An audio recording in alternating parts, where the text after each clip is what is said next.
2019년도 말부터 코로나를 겪으면서 상하이에서 막 열심히 근무를 하고 있을 때 무수한 외노자가 그러하듯이 저도 빨리 귀국을 해서 자리를 잡아야 되는데 이런 고민이 되게 많이 들었었어요. 22년도부터는 귀국을 해야 되나 말아야 되나를 두고 참 많이 고민하면서 또 기도했었고, 그 다음을 구하는 기도를 할 때 하나님께서는 저에게 나는 네가 하나의 길만 딱 정해놓고 이대로 잘 찾아가나 그냥 지켜만 보지 않는다.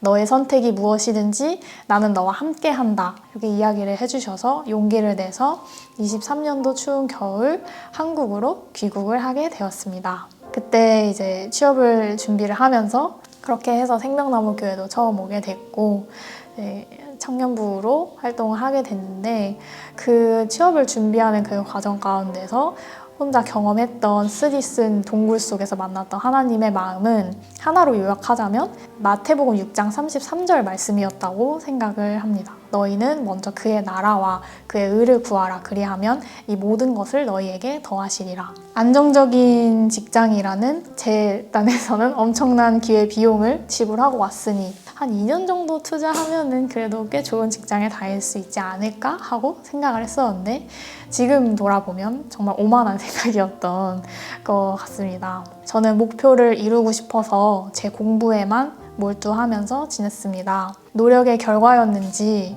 광고를 만들고 제가 디자이너 플랫폼에 올려놨던 영상을 보고 다른 에이전시들에서 연락도 받고 이대로 광고 하나만 더 잘 만들면 좋은 직장에 갈 수 있겠지 하는 그런 기대를 하게 되었습니다. 하지만 현실은 있던 회사도 문을 닫는 그런 어려운 시기였습니다. 그렇게 처음 제가 합격한 회사에서는 입사하자마자 계약서를 쓸 때 잡 인터뷰 때와는 달리 바로 연봉 400을 깎았고, 두 번째 회사에서는 잘 다니다가 갑자기 또 월급이 안 나와서 고초를 겪었고 채권 주심까지 나오는 거를 목격했었습니다. 일한 만큼의 급여도 정말 못 받게 되는 건 아닐까? 내가 지금 무슨 기회비용을 내고 온 거지? 스스로 너무 바보 같다, 한심하다 생각하면서 그 조급해지는 마음에 그냥 보이는 대로 이력서를 막 넣었었던 것 같아요.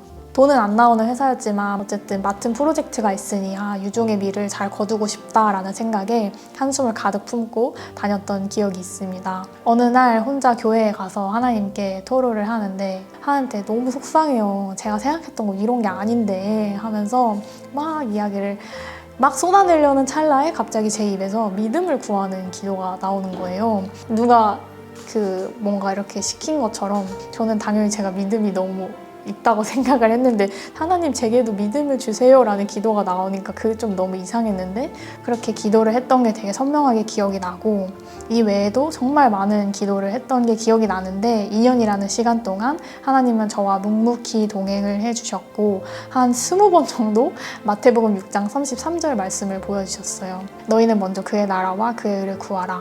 그리고 동시에 이사야 43장 1절 말씀도 보여주셨는데요. 그 말씀이 두려워하지 마라 라는 말씀이셨어요. 말씀을 보여주신 계기도 되게 신기했습니다. 누군가한테 선물을 받았는데 그 봉투에 그 말씀이 적혀 있고, SNS를 들어갔는데 그 말씀이 띄워져 있고, 근데 그날 3부 예배에서 같은 말씀을 전하시고, 이렇게 좀 저 개인적으로는 나한테 이렇게 이야기하신다라는 게 너무 강하게 메시지로 다가왔었던 것 같아요. 하나님의 영광을 구한다는 말 뒤로 결국에는 내가 내 실력을 갖추고 잘 되는 인생을 구하고 있었다는 것을 깨달았습니다. 그 후에 하나님의 시간과 일하심에 맞추겠다고 나 자신을 내려놓고 기도하는 시간을 갖고 있었는데, 세 번째 회사에 연락을 받습니다. 저는 또 뒤도 안 돌아보고 가겠습니다 했고, 출근길에 그래도 사랑해 라고 이렇게 적혀있는 간판이 있는 거예요. 그래서 그걸 보면서 역시 하나님은 살아계셔, 이렇게 포트폴리오가 멋진 회사에 나를 붙이시다니 하면서 되게 경쾌하게 출근을 했는데 결국 그것도 아니었습니다. 정규 계약을 하지 않겠다라고 말씀을 드리고 이제 그날 하루 업무를 마치고 터벅터벅 집으로 돌아오는 길에 다시 보게 된 그 그래도 사랑해 라는 문구를 보면서 정말 눈물이 확 돌았던 그런 기억이 있는데요. 그리고 정말 아득해져 버린 내가 준비하던 나의 길을 돌아보면서 하나님께 기도했어요. 하나님, 저 진짜 이제 할 만큼 다 하지 않았냐.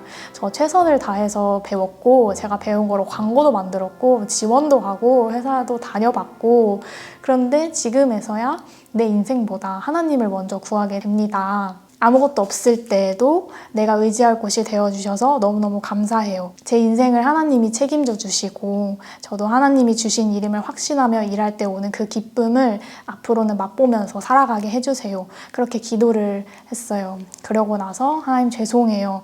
제 고용 상태가 저의 자존감이라도 된 듯 위축되고 비교하고 자책한 거 용서해 주세요. 하나님이 나의 자존감이 되어주세요. 라고 고백을 하게 되었습니다. 그리고 나서 이제 집으로 돌아가는 지하철 안에서 이 목사님 전화를 받았는데 대뜸 민희야 너 피아노 칠 줄 아니? 이러신 거예요.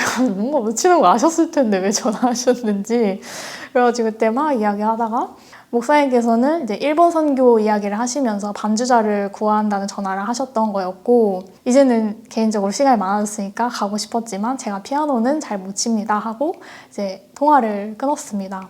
다음날 목사님께서 다시 전화가 오셨는데 건반 못해도 괜찮으니까 너도 같이 가겠느냐 이렇게 물어봐 주셨고 거기에 저는 가겠다고 대답을 했습니다. 그때가 8월 말이었고 이제는 제가 다가오는 9월에 또 취업 황금기에 다시 뛰어들어야 되는 그런 준비를 했어야 되는 되게 중요한 시기였지만 저는 그 전화가 하나님이 주신 기회라는 생각이 들었습니다. 그렇게 한참 선교 준비를 막 하고 있을 때 어느 날 저녁 10시쯤에 갑자기 모르는 번호로 전화가 오는 거예요. 그래서 처음에 10시에 02번호로 오니까 안 받았는데 또 오는 거예요. 똑같은 번호로. 그래가지고 받았더니 뉴욕에서 연락이 왔고 일본 선교를 떠나기 한 4시간 전쯤 그 금요일 밤 11시 반에 화상으로 면접을 보게 되었습니다. 면접은 봤는데 제가 영어권에서 살아본 적도 없고 사실은 영어를 막 유창하게 잘하는 것도 아닌지라 아마 안 될 가능성이 높겠다 생각을 했고 저는 이제 다른 일을 다시 알아보려고 준비를 하고 있었어요. 일본 선교를 은혜 가운데 다녀와서 일상을 살아가는데 생각지도 못한 합격 통보를 받게 되었습니다. 그런데 그때 제 마음이 이전에는 막 이제 됐다, 나 취뽀했다 이런 마음이었을 텐데 그런 마음은 아니었고 꽤나 무거운 마음이 들더라고요. 내가 한 게 아니라는 사실이 너무 선명하게 느껴지면서 더 들었던 생각은 하나님과의 연결이 그 컨택이 끊어지면 난 이제 죽은 목숨이다. 이런 무거운 생각이 들었어요. 그렇게 저는 다음을 준비하던 여정을 이제 마치게 되었고 그리고 현재 끊임없이 하나님이 기뻐하시는 인생이 되기 위해서 애쓰고 있습니다. 낯선 땅으로 한 번도 안 가본 땅으로 가게 돼서 문득문득 불안한 마음이 드는데 그때마다 함께하는 기도하는 공동체가 있다는 사실이 꽤 저한테 안도의 마음으로 다가오더라고요. 그때 갑자기 그 말씀 생각났어요. 그 목사님이 저희 이렇게 모임할 때마다 이 공동체가 너희를 다시 살리는 걸 경험하게 될 거야. 그 말이 무슨 말인지 잘 몰랐는데 그게 너무 와닿는 거예요.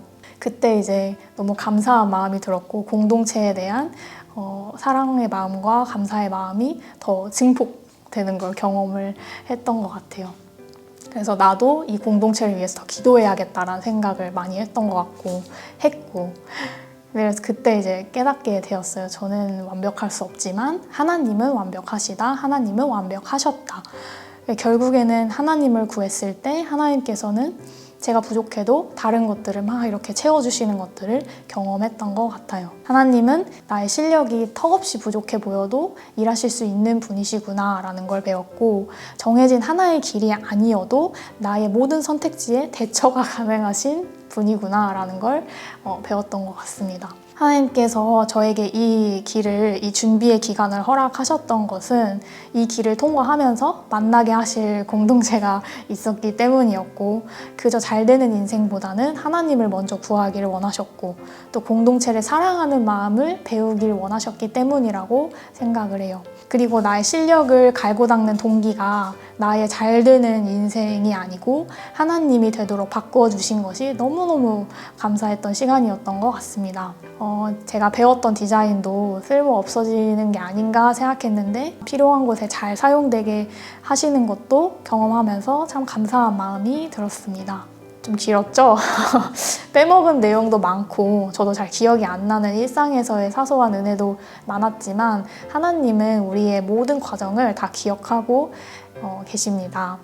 인생이라는 것이 앞으로 갑자기 어디서 어떻게 어그러질 수도 있는 거고 미국행이라는 기회가 다소 짧게 경험되어질 수도 있고 그리고 혹은 아주 오랜 시간 그곳에 있게 될 수도 있지만 이제는 저의 계획이 아닌 그분의 계획을 따라 사는 나그네의 삶을 선택하려고 합니다. 사람들이 물어보면은 얼마나 있을 계획이야? 하면 대답을 못 하겠는 게 이제 저는 저의 계획이 아니라 그분의 계획을 따라서 사는 나그네의 삶을 택했기 때문입니다. 그곳에 저를 가게 하신 분이 그곳에서 살아가게 하실 것을 부족하지만 저의 작은 믿음으로 반응하고 싶습니다. 저의 어떠함이 아니라 하나님께 시선을 두면 나의 근심 걱정이 하나님을 붙드는 마음이 된다는 걸 경험했던 것 같아요. 가서 또 만나게 하실 새로운 사람들과 저를 통해 복음을 전하시기를 기대하고 있고 앞으로 이루게 하실 가정과 공동체를 기대하고 있습니다. 특별히 우리 청년부를 통해 무엇을 다시 재건해 나가실지가 너무너무 기대가 됩니다. 감사합니다. 감사합니다. 완벽했어.